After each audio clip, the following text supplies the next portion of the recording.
Hello నమస్తే welcome back to mom and Shri sisters. ఎలా ఉన్నారండి అందరూ? నేనైతే చాలా బాగున్నాను. చాలా రోజుల తర్వాత వీడియో పెడుతున్నానండి, ఎందుకంటే నాకు రైట్ హ్యాండ్ రిస్ట్కి చిన్న సర్జరీ అయింది, అందుకని గ్యాప్ తీసుకున్నాను. ఇప్పుడు కొంచెం పర్వాలేదండి, ఇంక నుంచి రెగ్యులర్గా వీడియోస్ అప్లోడ్ చేస్తాను. ఈరోజు వీడియో అయితే నా వరలక్ష్మి పూజను నేను ఎలా చేసుకున్నానో సింపుల్గా చూపించేస్తున్నానండి. నాకైతే పూజ రోజు మార్నింగ్ ఎర్లీ అవర్స్లోనే లేచిపోయారండి పిల్లలిద్దరూ కూడా. లేచిపోయి 5 o'clockకి లేచిపోయి నాకు చాలా అల్లరి చేసేసారు. అసలు అటు ఇటు తిరిగేయడం, గెంతేయడం, అన్నీ కెలికేసి అసలు నన్ను సర్దుకొనివ్వలేదు. ఇంకా పిల్లలిద్దరికీ కూడా మార్నింగే హెడ్ బాత్ చేయించేసి ఇద్దరికి పట్లంగాలేసి రెడీ చేసేసానండి. ట్రెడిషనల్ డ్రెస్లో వచ్చే అందం ఏ డ్రెస్లో కూడా రాదు కదండి. చాలా క్యూట్గా అనిపించారు నాకు పిల్లలిద్దరూ. నేను పూజ అమ్మ వాళ్ళ ఇంట్లోనే చేసుకున్నానండి, అందుకనే 2 కలశాలు పెట్టాము.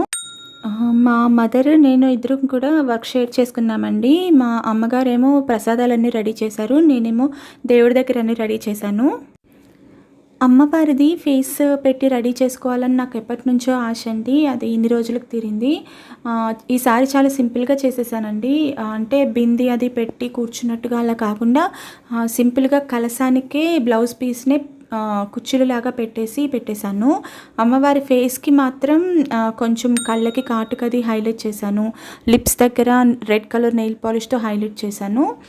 అంతేనండి, సింపుల్గా రెడీ చేసేసుకున్నాను ఈసారి నేను. అరేంజ్మెంట్స్ అన్నీ అయిపోయిన తర్వాత అన్నీ కొత్త బట్టలు అన్నీ రెడీగా పెట్టేసుకుని పూజ చేసుకున్నామండి. అమ్మ నేను ఇద్దరం కూర్చుని కలిసి పూజ చేసుకున్నాము. నాకు అనుకోకుండా ఈసారి కదంబ పూలు కూడా దొరికినాయండి. కదంబ పుష్పాలంటే చాలా ఇష్టం అంట అమ్మవారికి. ఆవిడకి కదంబ కుసుమ ప్రియ అన్న పేరు కూడా ఉందంట. ఇంకా నైవేద్యాలకు వచ్చేసరికి అమ్మవారికి ఎంతో ఇష్టమైన క్షీరాన్నం, పానకం, బూరెలు, గారెలు, చిట్టిబూరెలు, చలివిడి, వడపప్పు చేశామండి. మొత్తం అంతా కలిపి మా అమ్మవారు ఇలా ఉన్నారండి. ఇది ఈవినింగ్ పూజ అండి. ఈవినింగ్ నేను కామాక్షి దీపం కూడా పెట్టుకున్నాను. ఈవినింగ్ చీకట్లో ఆ దీపాల వెలుగులో చాలా అందంగా కనిపించారండి అమ్మవారు. అందుకని వీడియో తీసి మీ అందరికీ కూడా చూపించుదాం అనుకున్నాను.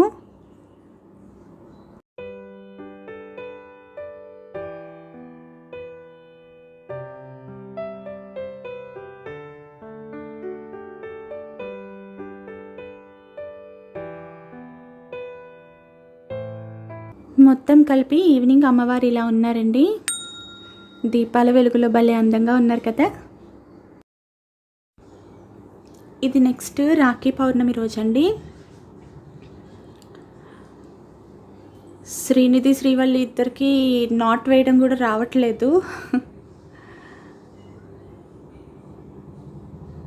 మా అక్క వాళ్ళ పిల్లలండి వాళ్ళిద్దరూ. సేమ్ అపార్ట్మెంట్లో ఉంటారు. అమ్మ వాళ్ళు, పెద్దమ్మ వాళ్ళు, అక్క వాళ్ళు అందరూ ఒకే అపార్ట్మెంట్లో ఉంటారు.